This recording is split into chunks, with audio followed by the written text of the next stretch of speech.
tuloy-tuloy pa rin ang fact-finding namin. They gave their narration of events. There are some inconsistencies between what the players said and what the coaches said, pero hindi pa kami tapos. So, we are piecing together the testimony, so much makes sense and what doesn't. And it will take us a while. It will take us another week before we come up with the report. Kasi kulang yung culpability ng institutions, kailangan rin namin mahanap. So we need a full investigation pa. Marami pang tanong ang dapat masagot. Isa na riyan kung sino ba talaga ang mananagot. Simupot na si Tab Baldwin sa CIDG para magbigay linaw sa Ateneo Varsity Tragedy. Sa politika naman, umaasa ang Pangulo na tuloy-tuloy na ang trabaho ng Senado. Safe pa rin daw ang mga cabinet official sa kanilang mga pwesto. Magandang gabi. Ako si Willard Cheng.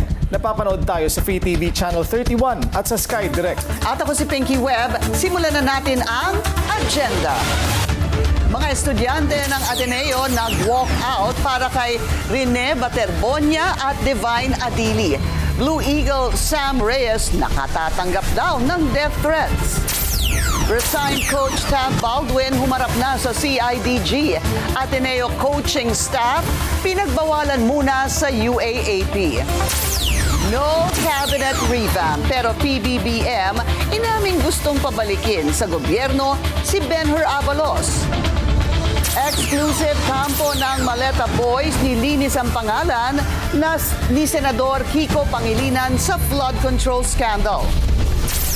Kasunod ng meeting ni na PBBM at Vladimir Putin, 2 dosena ang Pinoy detainee sa Russia.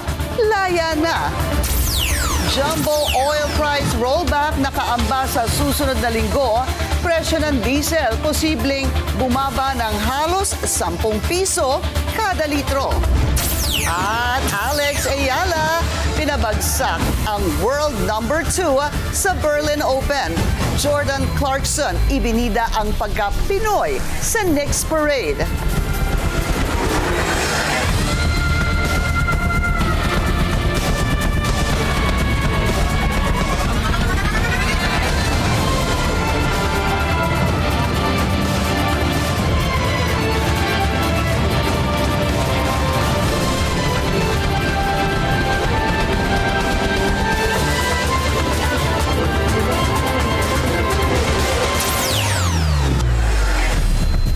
Ang malakas na ulan sa gitna ng pagdadalamhati at walkout ng mga estudyante ng Ateneo dahil sa pagkamatay ng student athletes na sina Rene Baterbonia at Divine Adili. Kasabay niyan, mas tumitindi ang bagyong hinaharap ng universidad dahil sa nangyaring trahedya sa Aurora. Narito ang agenda report ni Ched Gatchalian. Hustisya para kay Rene at Divine! Sa walkout, idinaan ng mga estudyante ng Ateneo de Manila University ang kanilang panawagan sa hustisya at pananagutan matapos ang nangyaring trahedya na ikinamatayan ng Ateneo Blue Eagles basketball players na sina Rene Baterbonia at Divine Adili. Suot ang itim na damit bilang pagprotesta. Umikot ang mga estudyante mula hallway patungong Zen Garden. Doon sila nagtipon, nagdasal at nagsindi ng kandila para kina Rene at Divine. Nagbigay rin ng mensahe ang ilang kaibigan at kakilala ng 2 Ateneo players. Isang liham ang binasa mula kay Diego Avila, matalik na kaibigan ni Adili. During our first few days of school, we initially thought that D was this big, aggressive, and intimidating guy. We discovered that he is more than his giant stature. He possessed a meek and loving heart. Bumuhos man ng malakas na ulan, hindi natinag ang mga estudyante.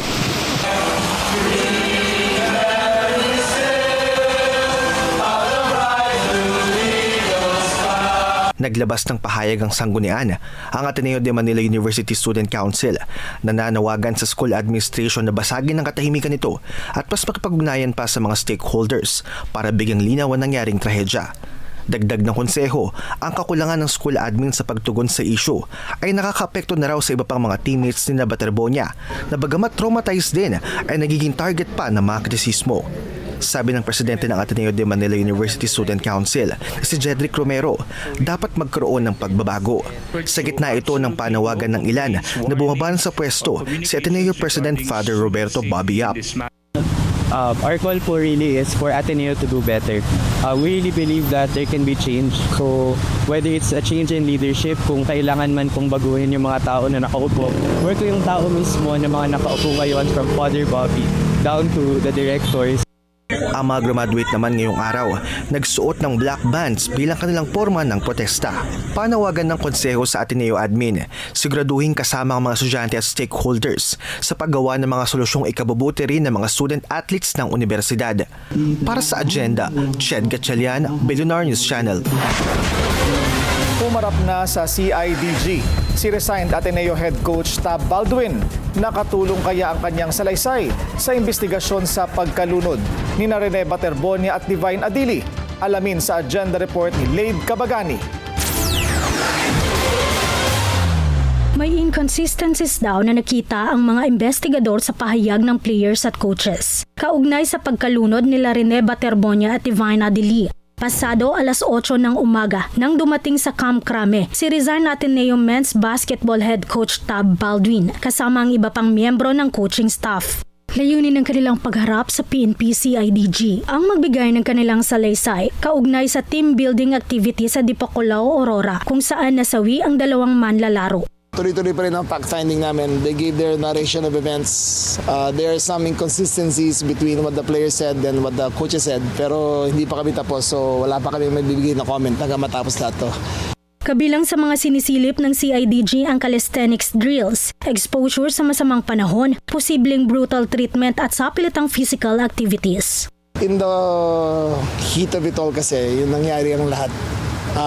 Ibang accounts ng players, ibang accounts ng coaches. Kasi ibang vantage points iba yung mga players nasa dagat, yung mga coaches nasa pangpang. We are piecing together the testimony so much makes sense and what doesn't. And it'll take us a while. It'll take us another week before we come up with the report. Kasi kulang yung culpability ng institutions, kailangan rin namin mahanap. So we need a full investigation pa. Nakatakda rin sanang humarap ang presidente ng Ateneo de Manila University na si Father Roberto Yap, pero hindi ito nakadalo dahil sa graduation ceremonies ng universidad.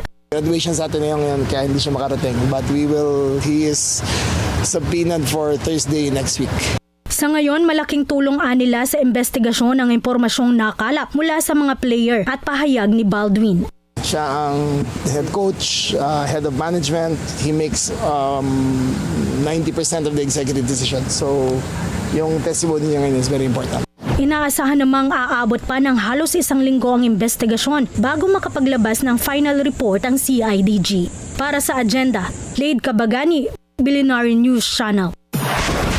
Nahaharap umano sa death threats ang isang survivor ng trahedya sa Aurora.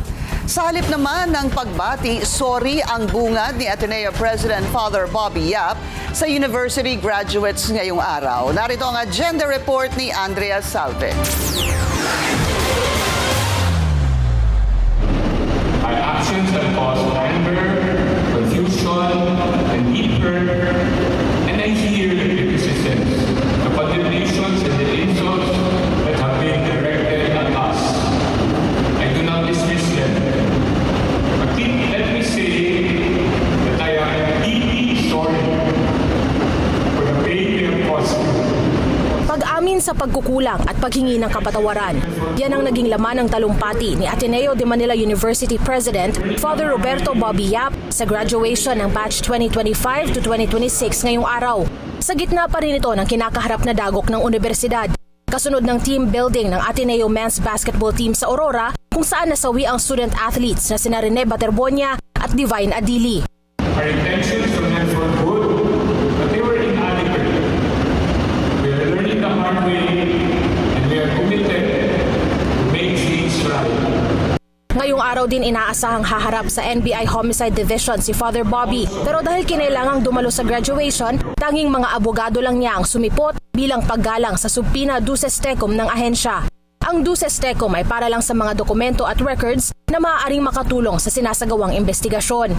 Hindi pa nababanggit kung si Father Bobby din ba ay muling iisyuhan ng subpoena para naman magbigay ng sworn statement hinggil sa trahedya. Sa gitna ng kontrobersiya, isang survivor ang dumadaing sa natatanggap na hate messages sa social media. Sa kanyang Instagram stories, ibinahagi ni Ateneo Blue Eagles player Sam Reyes ang ilan sa mga mensaheng pinapadala sa kanya ng iba't ibang accounts. Kabilang narito ang pagkwestiyon sa kanyang pagsalita sa isang podcast sa halip umano na humarap sa NBI. Nagpahabol pa ang user ng tila pagbabanta sa kanyang buhay. Ang isa pa ay sinisisi si Reyes sa pagkasawi ng teammate sa gitna rin ng mga haka-hakang hazing o initiation rites ang naganap sa Aurora. Una na itong sinagot ng incoming Blue Eagle rookie na si Kiefer Alas. Just hurts how people, perceive it that way. Like, I know my veterans wouldn't even think of that. Like, maybe nothing. Like, they wouldn't do that to me or any of the other rookies. So it's just hard to, see it online. Emosyonal din si Reyes sa naturang podcast nang mapag-usapan ang nasawing teammate na si Baterbonia. I feel guilt lang po kasi Guilt? Why? Rene was beside me and parang I felt na I could have done more na para di siya malunod. So it was eating me alive na just hard po na the comments that they're saying that we're just jealous na we did it because we're jealous. Nabuhay nga po kami pero parang pinapatay po kami. Kasama ang iba pang teammates, nagsumite na ng sworn statement si Reyes sa NBI. Tanging si dating Ateneo men's basketball head coach Tab Baldwin at assistant coach John Jacinto na lang ang hindi pa humaharap sa mga investigador ng NBI. Para sa agenda, Andrea Salve, Billionaire News Channel. Pinagbawalan muna ng UAAP ang Ateneo coaching staff na kasama sa Aurora sa anumang aktibidad ng liga. Kasunod yan ang pagkamatay ni Rene Baterbonia at Divine Adili sa isa umanong bootcamp. Ayon sa UAAP, preemptive measure ito para matiyak ang integridad at transparency ng mga investigasyon. Inatasan din ng UAAP ang Ateneo na isumite ang opisyal na resulta ng sarili nitong investigasyon bago mag-July 15. Pagkatapos nito, saka pagpapasyahan ng liga kung may karagdagang parusa o disciplinary action na ipatutupad. Sa gitna ng kontrobersya, itinalaga si Father Raymond Benedict Hizon bilang spokesperson ng Ateneo de Manila University. Epektibo simula ngayong araw, June 19. Si Hizon ang magsisilbing representative ng institusyon na siyang maglalabas ng official statements at haharap sa media interviews. Nasa ilalim siya ng pangangasiwa ng university president kasabay ng pakikipag-ugnayan sa iba't ibang university offices. Una ng binatikos ng Ateneo Student Council ang naging tugon ng universidad sa trahedya kung saan nasawi ang dalawa nitong student athletes. Patuloy ang pagdagsa ng mga nakikiramay sa burol ni Rene Baterbonia. Yan ang agenda report ni Richard Grande. Nasa linya mula sa Talacogon, Agusan del Sur. Richard, ano na ang update? Pinky, pahirapan na kung makapasok sa gym ang ika-4 na araw na burol ni Rene Baterbonia. Dagsa kasi ngayon ang mga gustong makiramay mula sa iba't ibang lugar ng Mindanao at mga karatig bayan ng Agusan del Sur. Ayon sa Municipal Information Office, umaabot sa 5,000 ang nasa loob ng gym ngayon. Dagdag pa riyan ang mahabang pila sa labas simula kaninang umaga. Patay sa pagtaya ng Talacogon LGU, nasa 10,000 na ang nakiramay mula kaninang umaga hanggang ngayong hapon. Kasama pa riyan ang mga magkakapamilya, magkakaibigan, grupo ng mga kabataan, mga basketball team, mga estudyante at residente ng Talacogon. Ngayong araw din, 3 resolusyon ng pagkilala sa husay ni Baterbonia ang ipinagkaloob sa kanya.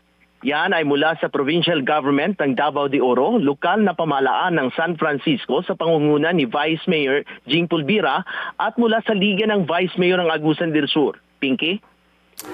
Richard, may nakausap ka na ba ulit na kaanak ni Rene? Nakausap natin kanina ang lolo at lola ni Rene na sina si Ruby at Jocelyn Nuha at sinabi nilang nalungkot sila sa sinapit ng apo at minsan nila itong nakasama ng bata pa ito at hanggang nakilala nila kung nakilala ito sa larong basketball. Kada uwi ni Bubit, sabi nila, may pasalubong itong gatas para sa lola at pagkain naman mula sa Davao. Lagi din daw bukang bibig ng apo kung magkakalaro ito kung makapaglaro ito sa PBA kalaunan para maiahon sa kahirapan ang kanilang pamilya, lalong-lalo na ang kanyang lulo at lula. Gaya noon, ang sabi na pinagsisigawan ng kanyang lolo at lula na dapat may hustisya daw para sa kanilang apo at gusto nilang malaman ang katotohanan. Maraming salamat, Richard Grande, nasa linya mula sa Talacogon, Agusan del Sur.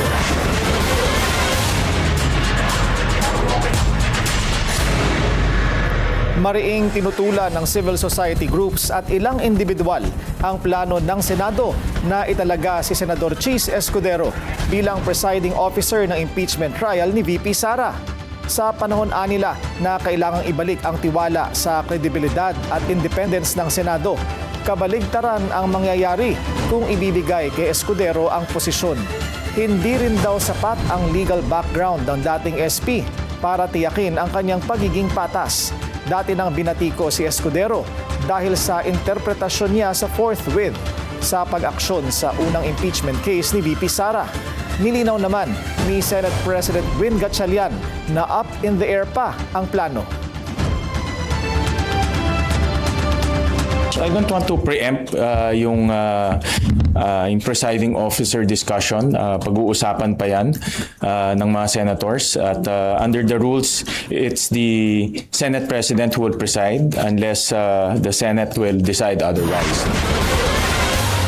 Wala naman daw problema kay PBBM kung si Senador Chis Escudero ang mga siwa sa impeachment trial ni VP Sara.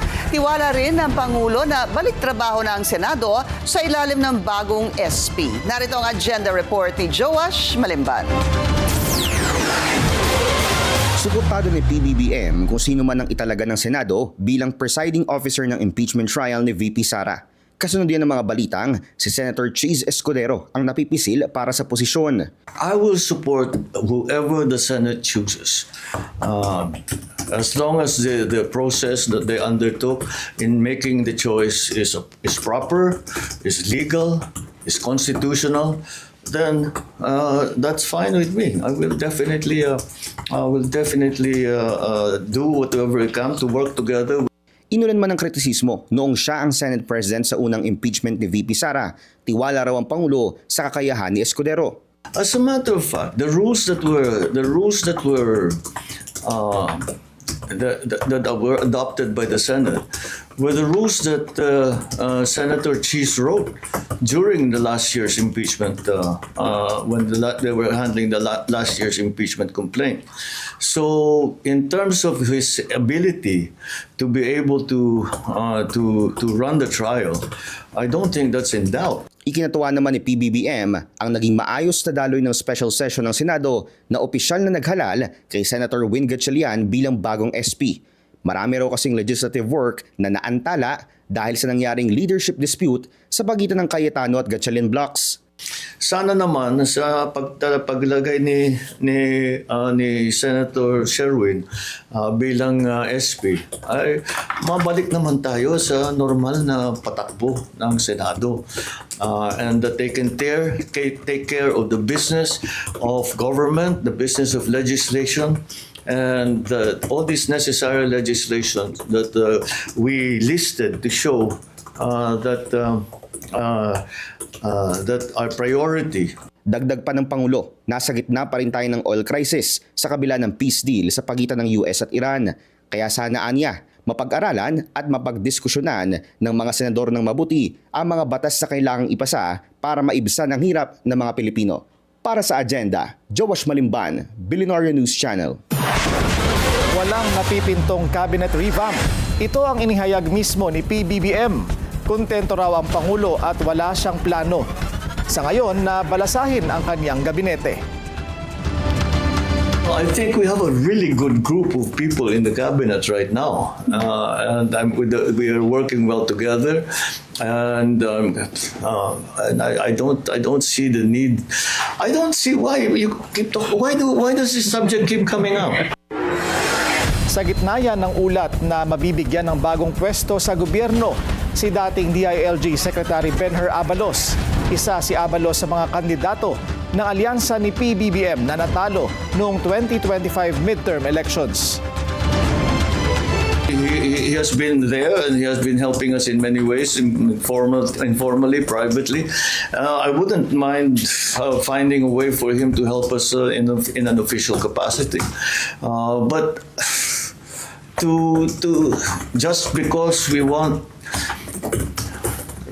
him to join, to become a more active, to play a more active part in government, doesn't mean it necessarily means that somebody else has to be. It's not a zero-sum thing in the cabinet that you have to remove somebody to gain somebody else. And Dawit man sa flood control controversy, si Senador Joel Villanueva ang tumapos sa gridlock sa Senado. Pero para sa ilang grupo ng kabataan, dapat pa rin siyang kasuhan. Yan ang agenda report ni Isaiah Mirafuentes ng Abante. May 26 nang sabihin ni Ombudsman Jesus Crispin Remulla na niluluto na nila ang kaso na isasampa sa Sandigan Bayan laban kay Senator Joel Villanueva dahil sa flood control scandal. Tinatapos rin at talagang madaling panahon, mapafile na rin namin yung kay Senator Joel Villanueva. Baka 2 linggo pa. 2 linggo pa. Painit yan eh. Pero mahigit 3 linggo na ang nakararaan, tila safe pa rin si Villanueva. At noong Miyerkules nga, nagawa pa niyang mag-over the bakod sa Gatchalian Block. Kaya naman ang ilang kabataan nagprotesta sa harap ng tanggapan ni Remulla. Nasabi nila handa na raw nila ikulong si Villanueva, ngunit bumaliktad lahat-lahat ay hindi pa rin nila nahuhuli kasama pa yung mga ibang sangkot.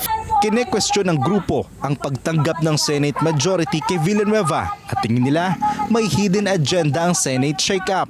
Malinaw din itong Senate shake-up na to ay napapakinabangan ni Pangulong Marcos Jr. upang tuluyan ng maalis at mapabilis ang pagpapatalsik kay Sara Duterte. Panawagan ng grupo, hindi pwedeng makaligtas sa pananagutan si Villanueva nang dahil lang sa paglipat niya sa mayorya. Hindi rin daw sila papayag na bumaba ang bigat ng kaso ng senador at maging non-bailable ito. Para sa agenda, Isaiah Mirafuentes, Abante.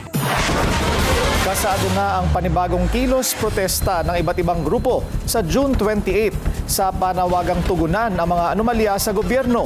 White Ribbon Movement kung ito'y tawagin dahil hindi daw kulay ang batayan ng pananagutan. Narito ang agenda report ni John Riz Calata ng Abante. Dapat managot! Lahat nasangkot! Yan ang sigaw ng White Ribbon Movement at Interreligious Leaders Council for National Transformation. Ngayong araw, inanunsyo ng mga grupo ang pagsasagawa ng panibagong malawakang kilos protesta sa EDSA People Power Monument sa June 28. Ito'y para ipanawagan ang pananagutan, pagkakaroon ng matibay at tunay na anti-political dynasty bill at makatotohanang halalan. Itong rally na ito is meant to remind once again the government that the Filipinos, tayong lahat, deserve a better future. And we believe, that the better future can only be achieved through better politics. Paliwanag naman ni Bishop Efraim Tendero ng World Evangelical Alliance, hindi maaaring ihiwalay ang Estado sa simbahan dahil maging ang mga opisyal ng pamahalaan ay may pananagutan sa Diyos. Inaasahan ng mga grupo na ang mga ganitong pagkilos ang mag-uudyok sa gobyerno na aksyonan agad ang mga hinaing ng publiko. 200 complaints ang na-file sa Office of the Ombudsman konektado sa flood control. Yun nga lang, konti pa lang yung nakukulong. Yung iba nakapagpiyansa pa. Kaya sabi nga ni Bishop, tuloy ang laban kasi hindi pa nakukulong lahat ng sangkot. May pasaring naman si Artikulo 11 Convener Luke Espiritu sa tinaguriang Maleta Boys sa legal counsel nila na si Attorney Levi Baligod at kay Senador Alan Peter Cayetano. Kanilang gustong malagay sa kapangyarihan ang isa ring korap. The other case is true.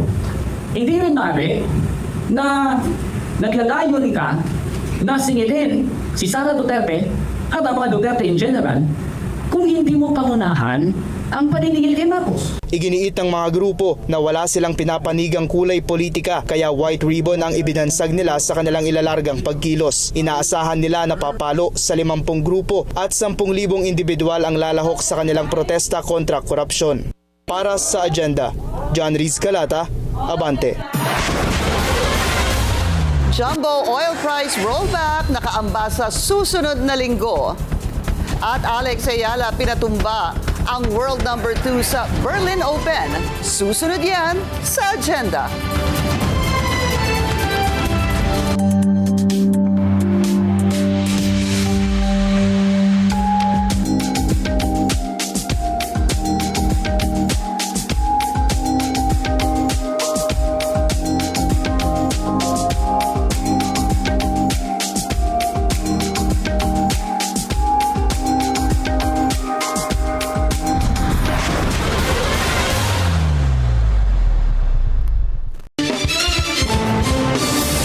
Traffic check muna tayo ngayong Biyernes sa EDSA West Avenue. Mabilis ang daloy ng mga sasakyan sa southbound lane.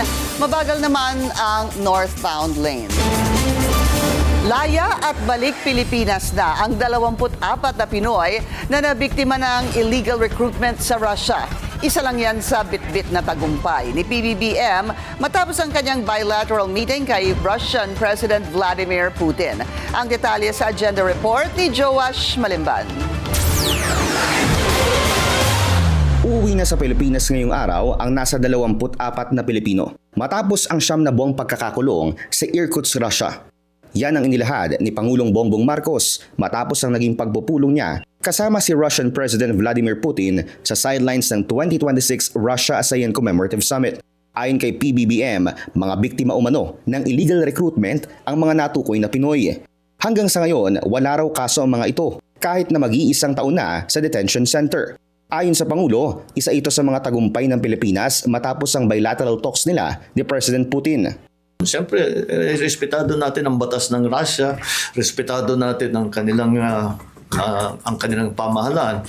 Ngunit kung may paraan, sana magawa natin. And ginawa na paraan. Sabi niya, I remember the last thing he said last night after we were talking about it. He said, don't worry, we will find a way. We will find a way to fix this problem. And now, the 24 Filipinos will be released. Ayon kay PBBM, sentro ng naging bilateral talks at ng official ASEAN discussions with Russia ang 3 key priorities ng ASEAN ngayong taon. Kabilang dito ang peace, security and stability, trade and investment at ang people and cultural exchanges.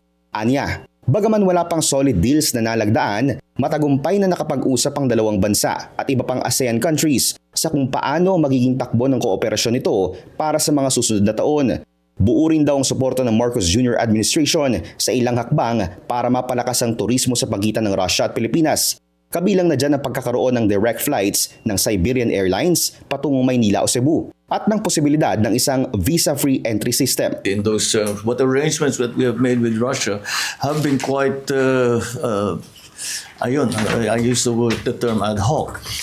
Because that's exactly what they were. It was just we tried to get to the next part, get another shipload of products, commodities to the Philippines. Okay, after that we'll have to find another system. So that's what we have been trying to do now.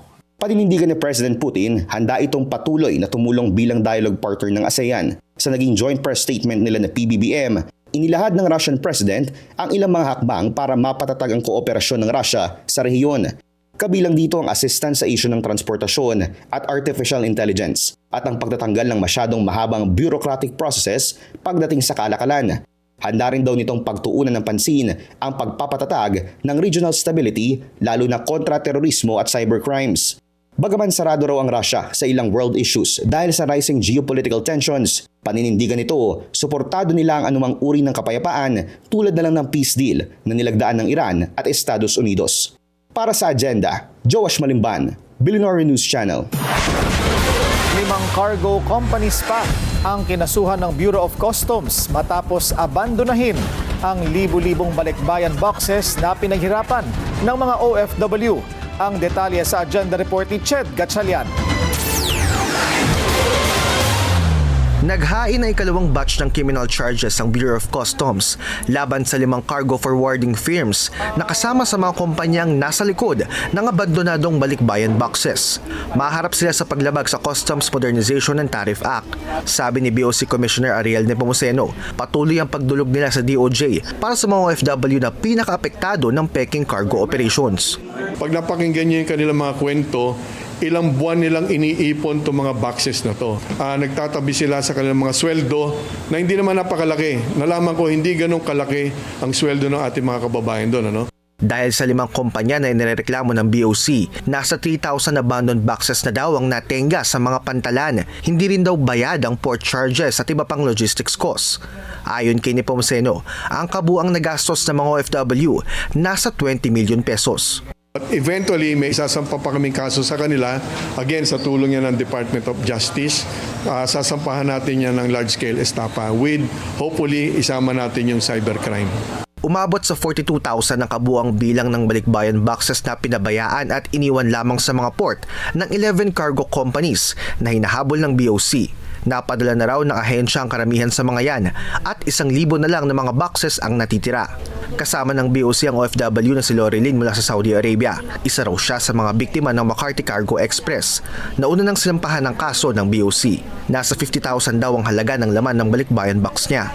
November 25 pa nitong nakaraang taon napadalang box si Loreline pero hindi pa ito dumarating hanggang ngayon.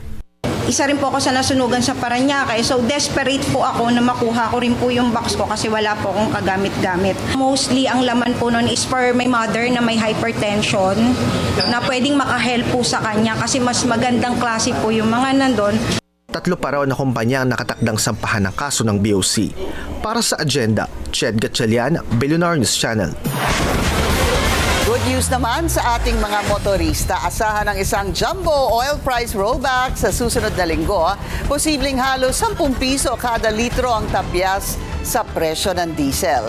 Aabot naman sa 5 piso sa gasolina. Ayon sa industry sources, bumaba ang presyo ng langis sa world market kasunod ng peace deal ng Estados Unidos at Iran. Nakatulong din daw ang mas mataas na halaga ng piso kontra dolyar ngayong linggo.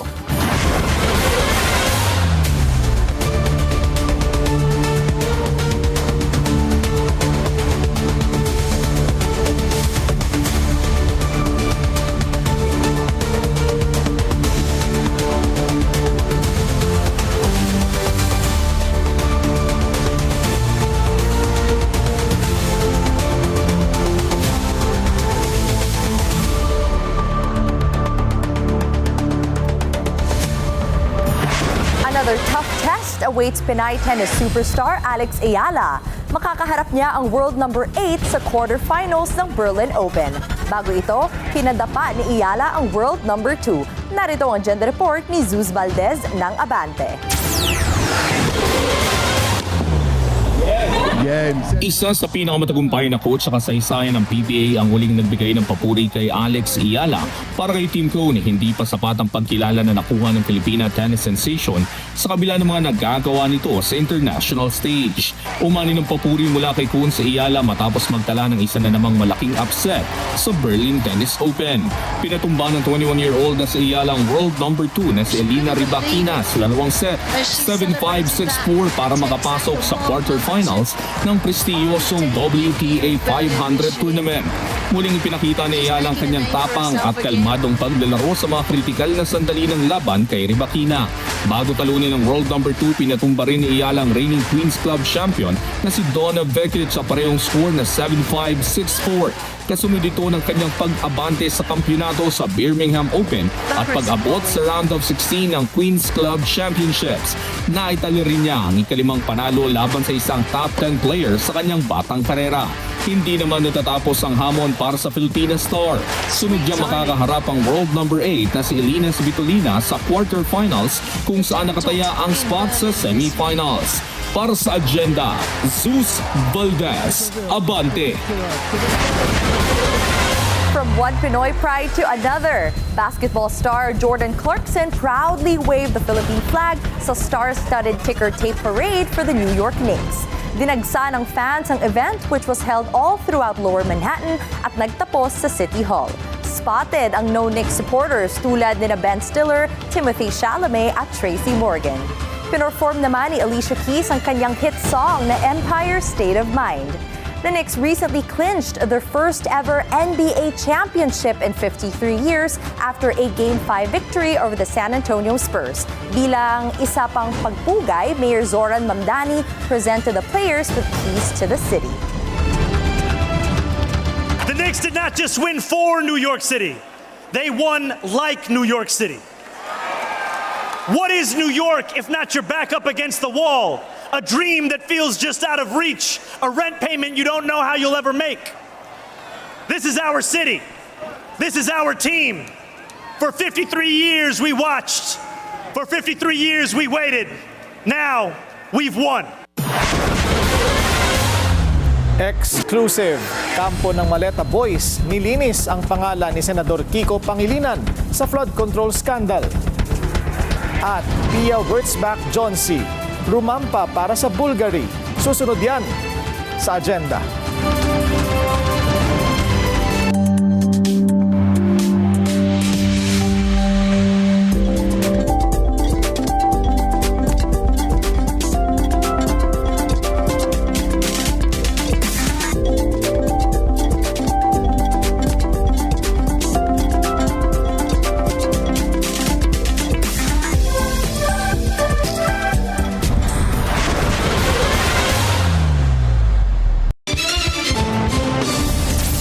Traffic check ulit tayo. Sa EDSA White Plains, moderate ang daloy ng mga sasakyan sa north and southbound lanes.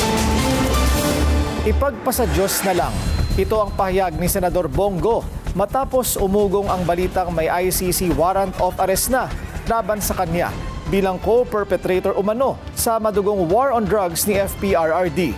Sa isang pahayag, sinabi ng senador na wala siyang nilabag na anumang batas ng tao o ng Diyos. Muli niyang sinagot ang issue sa pagdalaw niya ngayong araw sa mga nasunugan sa Caloocan City. Police matters have never been part of my mandate. Hindi ko po trabaho yan. And I hope and pray, nananalangin po ako sa Panginoong Diyos na hindi po maging mapolitika itong issue hinggil sa ICC na sinasabi nilang warrant laban sa akin. Kaya po ako naririto para makapagserbisyo po sa inyo. Hindi po ako natatakot dahil ako po'y naniniwala na ginagamparan ko lang po ang aking trabaho. Sa ngayon, mananatili raw si Senator Go sa minority bloc, bagaman kinikilala niya ang bagong liderato ng Senado. Hindi raw idinawit ng tinaguriang Maleta Boy si Senador Kiko Pangilinan sa flood control kickbacks. Sa the spokes ng Bilyonaryo News Channel, nilinaw ni Attorney Levy Baligod na naisama lang ang larawan ng senador sa presentasyon bilang halimbawa ng paggamit ng helicopter ni resigned Congressman Zaldico noong 2025 midterm election campaign. It's a number of pictures depicting the use of helicopters and air assets ni Zaldico by the couple. Hindi lang naman minsan during the campaign. No? Meron makikita mo pa nga 2025 Kiko Pangilinan na suot ni Miss Sharon. Wala rin daw problema kay Attorney Baligod kung tawagin silang destabilizers. Well, if revealing these informations amount to a destabilization, then so be it, no? Because we have to destabilize a government that is no longer serving the interests of the people. Ibinunyag din ni Baligod na nag-imprenta na ang BSP ng lumang 1,000 peso paper bills dahil halos lahat daw ng polymer bills napunta umano sa mga maleta. Usap-usapan pa rin ang magiging bilang ng mga senator judge na lalahok sa impeachment trial ni VP Sara. 16 ang kailangan para mapatalsik ang bise. Pero dapat ba talaga itong sundin? Sa panayam sa memo ng Bilyonaryo News Channel, inihayag ni former Senate President Franklin Drilon na bagamat 16 votes ang kailangan para mahatulan ang isang impeached official, hindi anya ito dapat ituring na nakataga sa bato. Ayon kay Drilon, hindi maaaring interpret ang batas to the point of absurdity, lalo na sa usapin kung paano dapat bilangin ang lahat ng miyembro ng Senado sa ilang pagkakataon. Lumutang ang pahayag habang pinagtatalunan ang kasalukuyang komposisyon ng Senado. Nagtatago si Senador Ronald Bato de la Rosa na wanted ng ICC. Suspendido naman for 90 days si Senador Jinggoy Estrada dahil sa kanyang plunder case kaugnay ng flood control scandal. Kung 24 ang bibilang natin, kung nag-resign yung 10. So hindi na sila miyembro po? Hindi na sila miyembro. O ilan ang basihan mo ng 2/3? Opo. Ilan? Pero sir, tanong ko po. Tanong kita.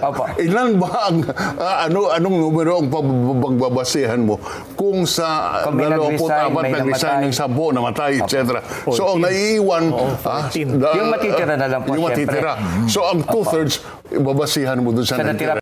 Sinabi naman ni House Prosecution Panel spokesperson Zia Alonto Adyong na dapat ituring ang konstitusyon bilang isang living constitution o isang dokumentong naaangkop sa kasalukuyang kalagayan at pangangailangan ng bansa. Should be responsive to the current demand and circumstance ng bansa, no? So sa palagay ko naman, mayroong lumalabas na ngayon na ongoing debate, no? Parang fresh outlook on how we apply itong constitutional requirements as to the votes in the impeachment na based on the current number, the active, I'm not saying all members, but the active members, those who can be able to participate. Susunod naman daw ang House Prosecution Panel sa anumang magiging pasyan ng Senado sa kung sino ang magsisilbing presiding officer sa impeachment trial. It's important sa amin is yung magiging partial, yung impartial, yung magiging Senate hearing or impeachment hearing. Inaasahang magpapatuloy ang mga talakayan sa botohan habang papalapit na ang paglilitis ni VP Sara.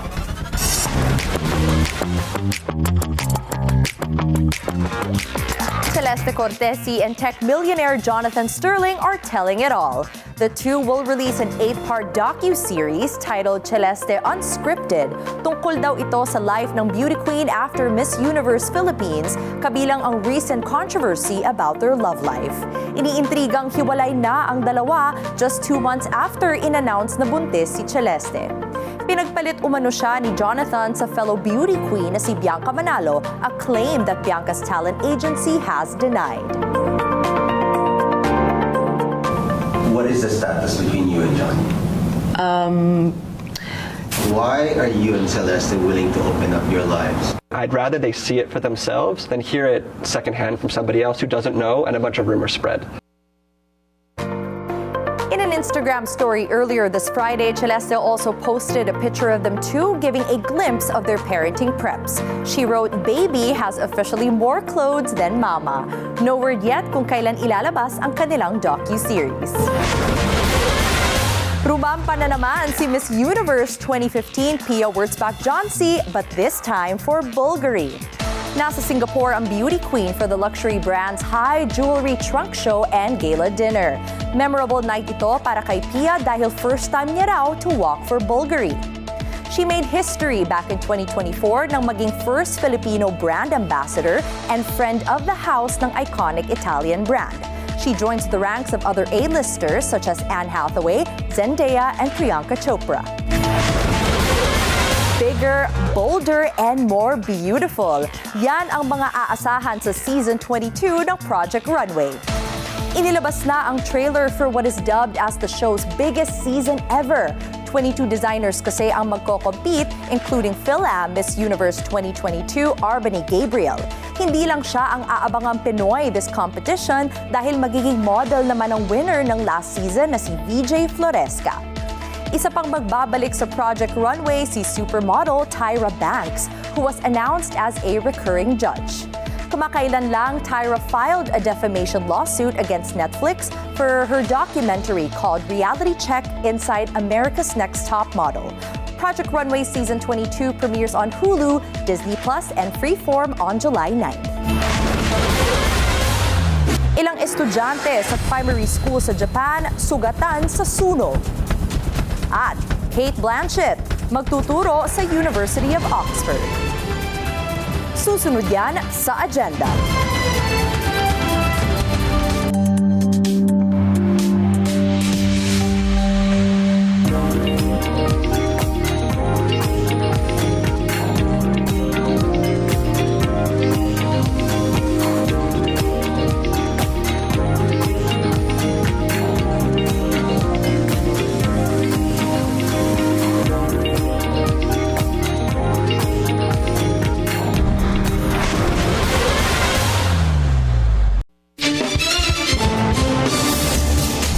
Traffic check ngayong Friday rush hour sa EDSA Mega Mall, bumper to bumper ang mga sasakyan sa northbound lane. Sugatan ng ilang estudyante sa sunog sa isang primary school sa northern Tokyo, Japan. Kita sa video ang paglabas ng mga estudyante sa bintana ng 4th floor ng gusali habang hinihintay ang rescue. Nasa 300 ang kabuuang estudyante at staff na nasa loob ng paaralan nang sumiklab ang sunog. Tuloy daw ang takeover ng San Jose del Monte LGU sa mga pumping station ng Prime Water sa kabila ng TRO na inilabas ng Las Piñas RTC. Git ng LGU, di sila sakop ng jurisdiction ng korte. Depensa naman ng Prime Water, valid ang utos dahil nasa Las Piñas ang kanilang principal office. Pero sa pagsisiyasat ng Billionaire News Channel, nalaman naming 5 taon na umanong wala ang Prime Water sa nasabing opisina. Nag-ugat ang alitan sa pagkalas ng LGU sa Prime Water dahil sa umano'y mahinang serbisyo at water crisis sa lungsod.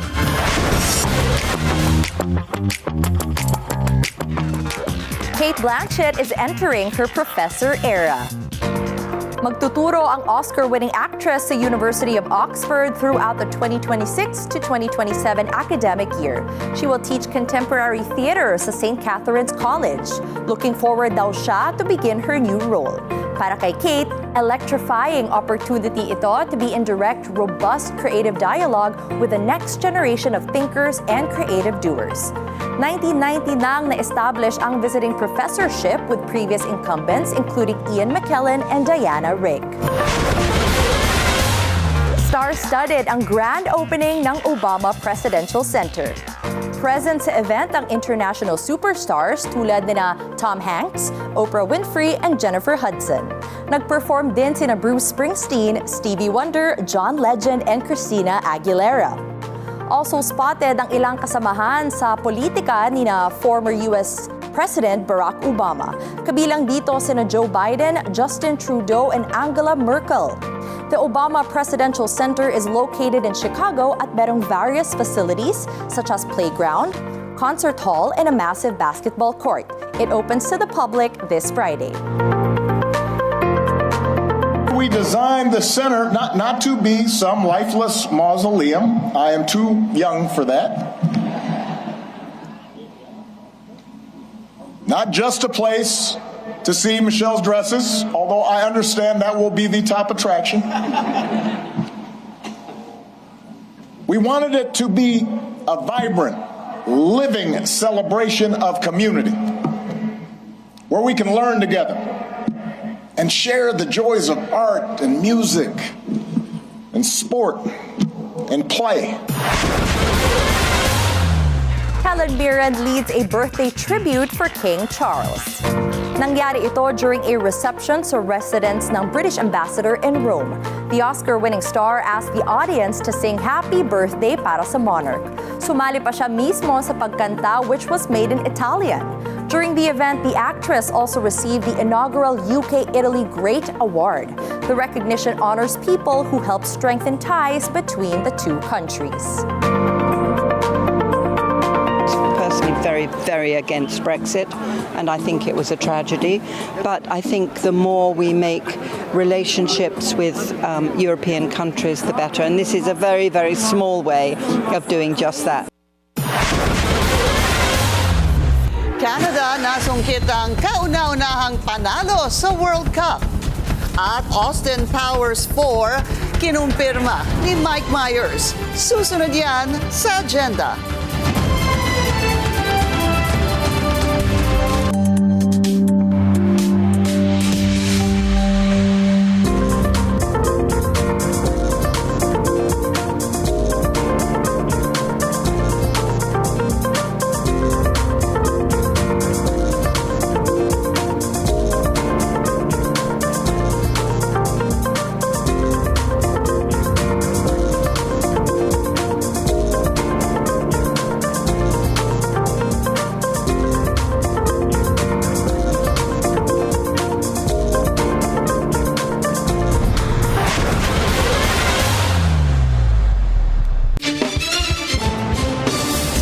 Traffic check ulit tayo.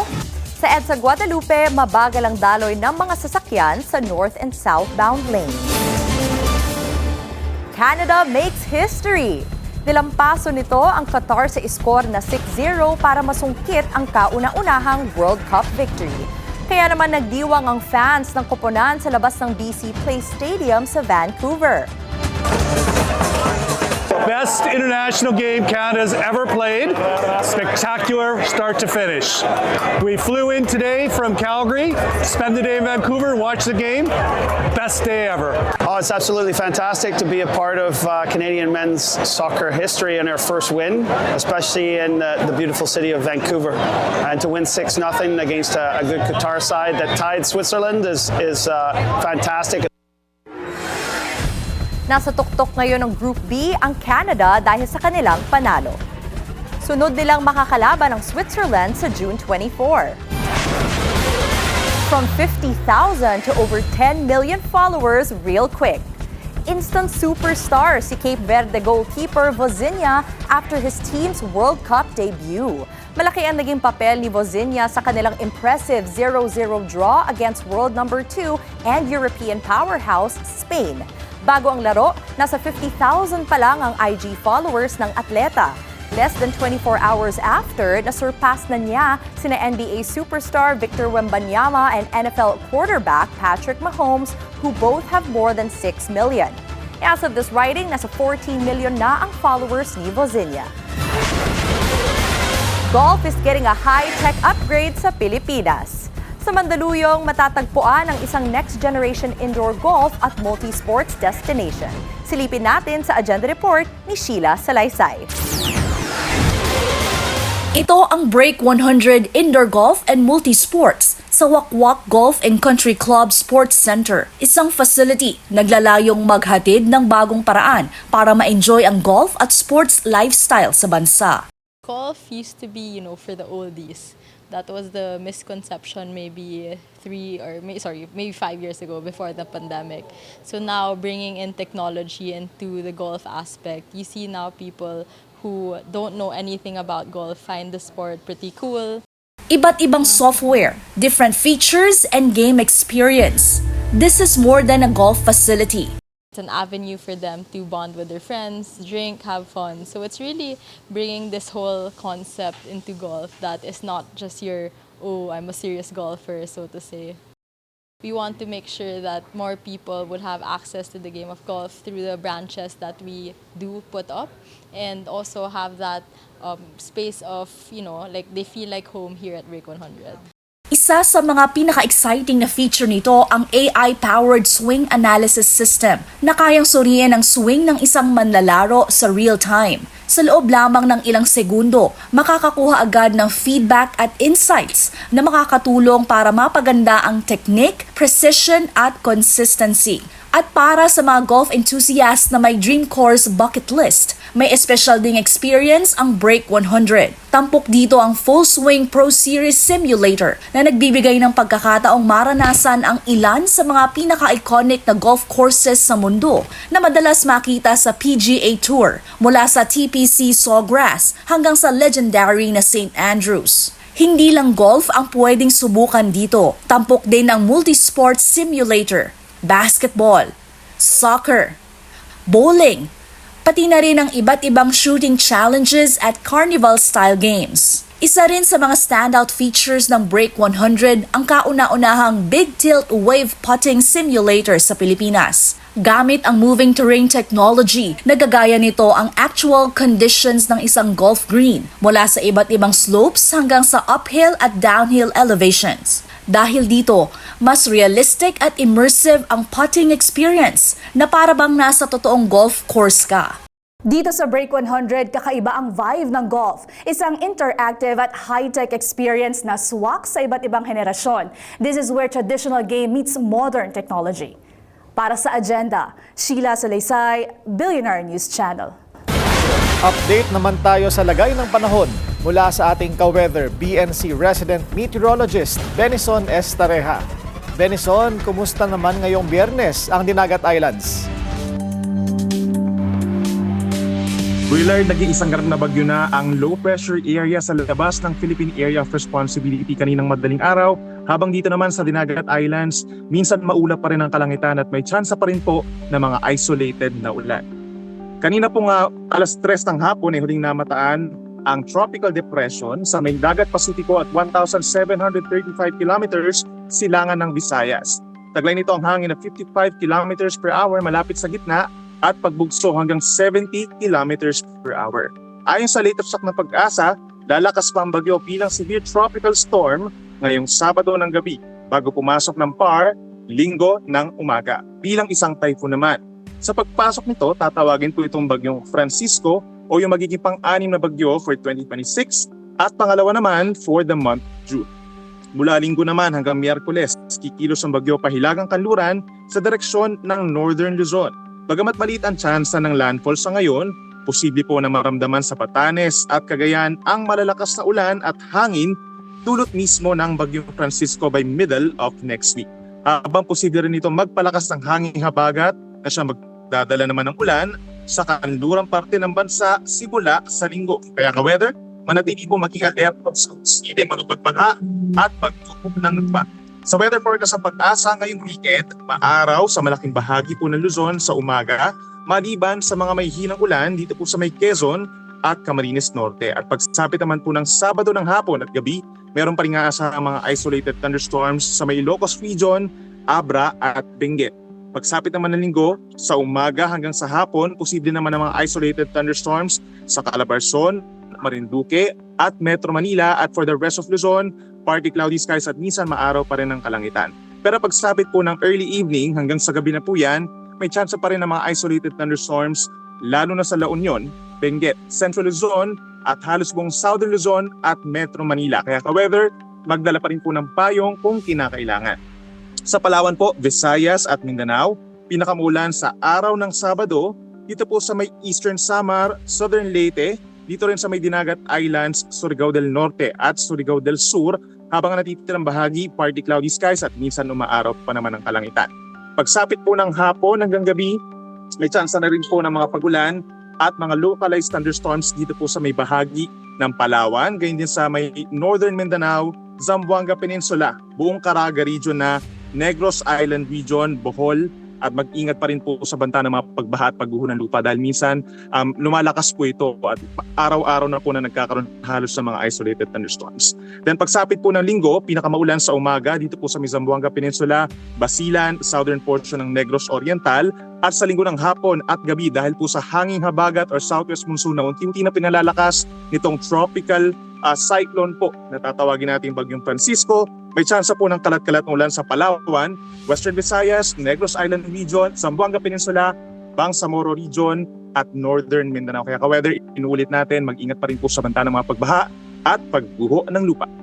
At yan muna napapanahong balita ngayong Biyernes, gikan diri sa bayan ng San Jose sa Dinagat Islands. Ako po inyong ka-weather, Benison Estareja na nagsasabing, ang swerte darating sa tamang panahon. Billionaire News Channel, nakibonding sa Filipino community sa Los Angeles. Susunod yan sa agenda.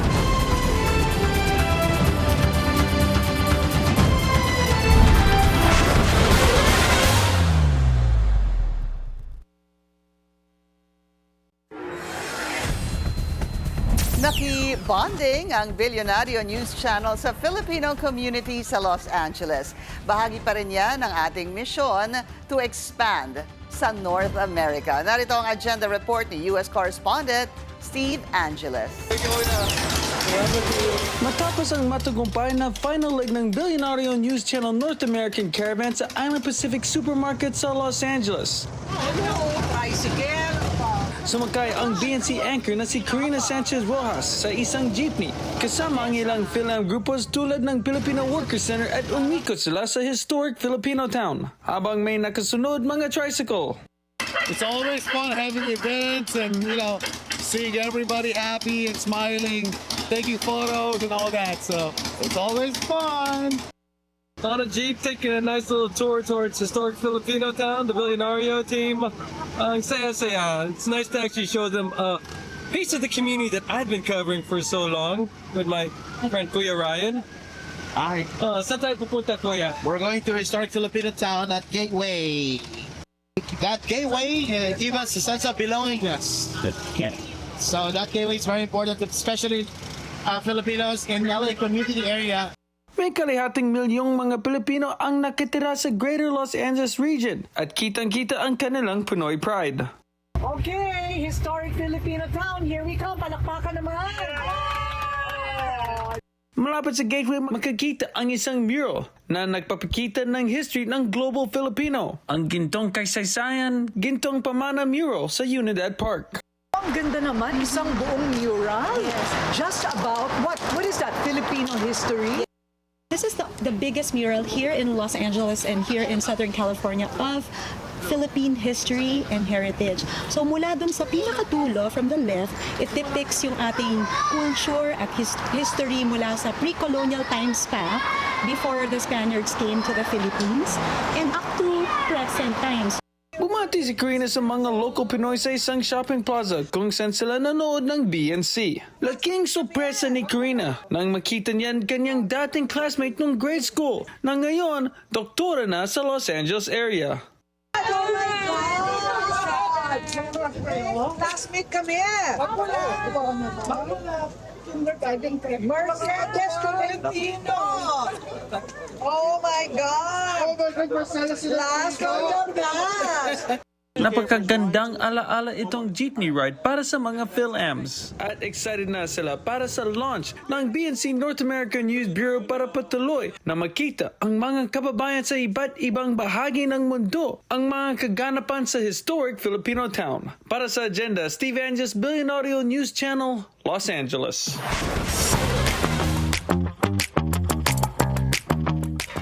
The long wait could soon be over for Austin Powers fans. On Trevor Noah's World Cup watch party, Mike Myers announced na magkakaroon ng fourth film sa franchise, but he didn't reveal further details. More than 2 decades na since na-release ang last installment na Gold Member, which also starred Beyonce.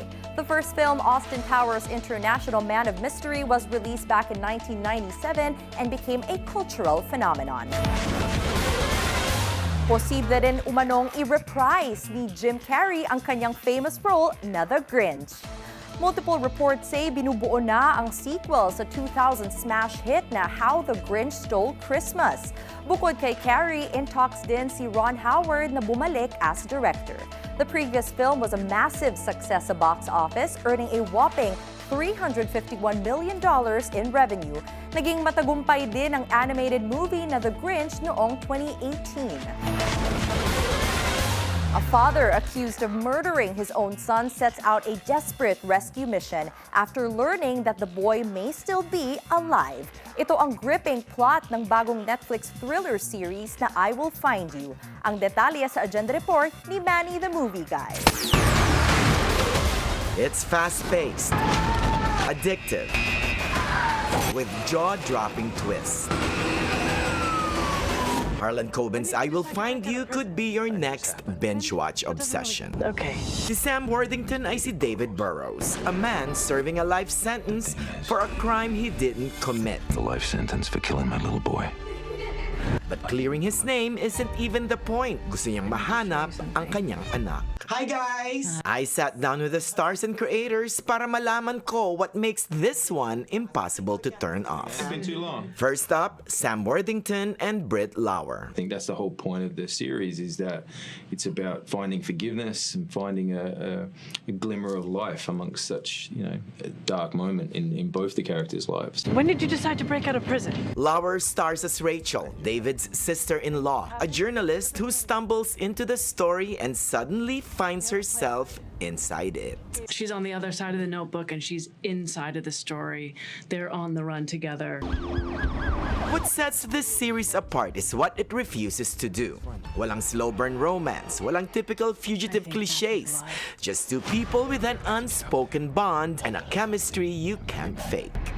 We have the same birthday, so we already start out with the universe giving us a little wink. But this was important to have the characters see each other's depth. So much of what we built, I think, was almost wordless. Itong serye ay mula sa nobela ng best-selling author na si Harlan Coben. And for the first time sa kanyang Netflix partnership, the story is set dito sa Estados Unidos. The first one we filmed here in the United States, so that's really exciting. And I just think, this whole team, being able to team up with Robbie and his people, an embarrassment of riches in terms of the casting. And I think the story just grabs you right away.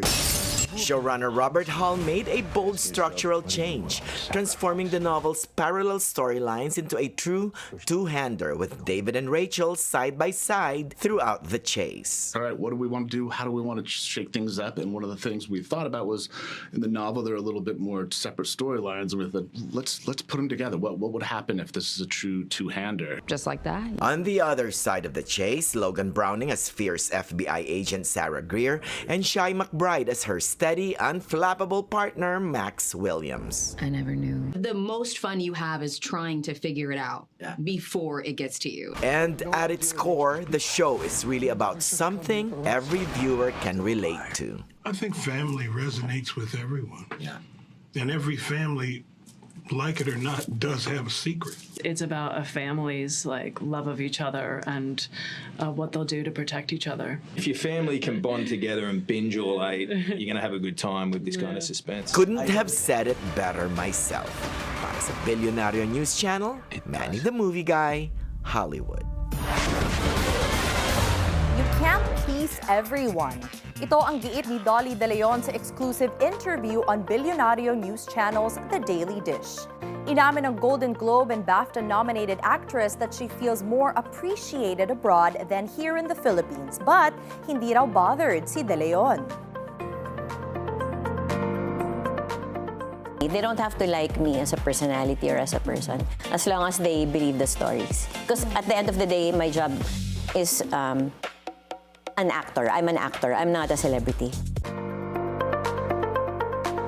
De Leon also shared how she deals with criticism.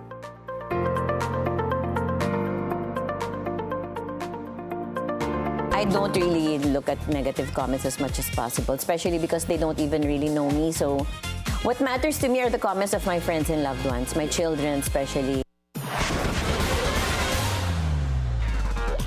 You know what? It really does pain me to hear that someone like Dolly De Leon doesn't feel appreciated here in the Philippines with how brilliant she is. She is such a world-class actor. We should be giving her flowers. Right. I agree completely. Bakit kaya ganun, no? Why does that happen? Diba? Na hindi sila masyado na-appreciate dito or na-recognize dito. Pero doon sa naman, I think doon sa mga if you know type of people, yes, they really adore her. They really love her, no? And ang maganda naman sa kanya, unbothered naman siya.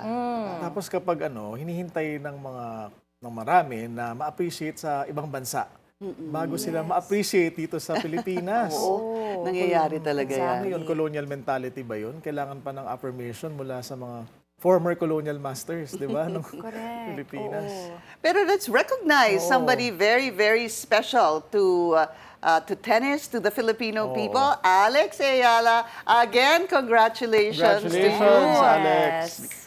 Ang galing-galing niya, no? Tsaka yung yung nakikita mo, her facial expression. Ay, nako, I'm sure everybody is so proud of Alex. Yeah. Been so proud, actually. Ang tagal-tagal na niyang... It's definitely a huge feat for her kasi she beat the current world number 2, That's no? right. Si Elena Rybakina. So definitely, it was such a huge milestone for her career in tennis. And she brings so much pride to the Philippines as She well as does. Miss Dolly De Leon. So Tama. please continue to do what you guys are excellent at. And good luck dun sa susunod na match ni Yes, Alex. correct. Alex, we're praying and rooting for you. Yes. At siya nga pala, as we mentioned last night, papakita natin yung QR code ng bank account ni Eze Prince, yung kaibigan po ni Divine Adili, one of the Ateneo players who perished in the Aurora incident. At dyan po maaaring makapagbigay ng donasyon para sa pamilya ni Divine Adili na nasa Nigeria po. Katulad ni Rene, siya po ay isang breadwinner. At ang laking pasasalamat ni Prince dahil any amount is welcome at may mga nagpapadala ng as much as 15 pesos. Sabi mo nga, kwento mo yes, so yun. 49 pesos, 10 pesos even, mas maliit pa or than the processing fee Oo. na para makapagpadala ng pera. Kaya maraming salamat daw. Any amount is welcome. Kumbaga, no amount is too small for them, no? Help is Yeah. still help. Oo. So yan po sa lahat ng gustong tumulong. And it's a Friday, Oo right? nga, yeah. Happy weekend, everyone. Ang Happy bilis ng weekend. linggo. Oo. Happy weekend po sa inyong lahat. At iyan ang ating agenda ngayong gabi. Ako si Willard Cheng. Ako naman po si Erica Christensen. For more news and features, visit our official website, pnc.ph. At ako si Pinky Webb. Sa bawat issue may anggulo. At ang balita may agenda.